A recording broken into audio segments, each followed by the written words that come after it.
Well, it's time for another video to prove the Seventh-day Adventist church, religion, whatever you want to call it, is not Christian. And it's not Christian because of the Jesus that it has created. So what do I mean by that? So we're going to look at the Jesus Seventh-day Adventism is created. And I want you to look with me right here. Here is the October of 1896 Signs of the Times.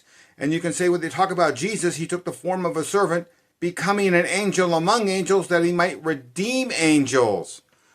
Jesus became an angel. Look with me again here. June 1911. The eternal word gave himself. Now we know we're talking about Christ. He took the form of a servant, becoming an angel among angels that he might redeem angels.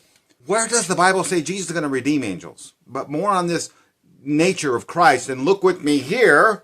Here we are, Signs of the Times, 1912, and they're very clear. You can look at the head of the article. He took the nature of angels. To put on the nature of angels, and thus it is that Jesus, brought to view as, well, Michael the archangel. Seventh-day Adventist Jesus has the nature of an angel. Does the Bible say Jesus has the nature of an angel? Matter of fact, what does the Bible say Jesus has a nature of? I think even you Adventists know this. Look here, Philippians 2, 5 through 8.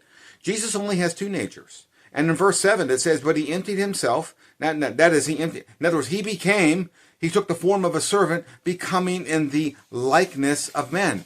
Jesus became in the likeness of men. He went from deity to the likeness of men. Nowhere in that verse does it say, well, he took the form of an angel too. Jesus only has two natures in the Bible.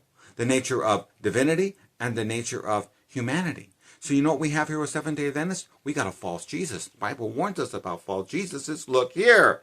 And the Apostle Paul is looking here at 2 Corinthians 11, 3 through 4. And he says this in verse 4. But if someone comes and proclaims another Jesus than the one we proclaimed of you, and you receive a different spirit, the Apostle Paul says, I'm just afraid that you Corinthians are so biblically ignorant you're going to put up with it. I'm afraid you Adventists are already biblically ignorant because you put up with Adventist false teaching. Let's end right here in Matthew 7. Jesus says, and the end of the last times, and if you got the wrong Jesus, he's going to say, and depart from me, I never knew you, you workers of lawlessness.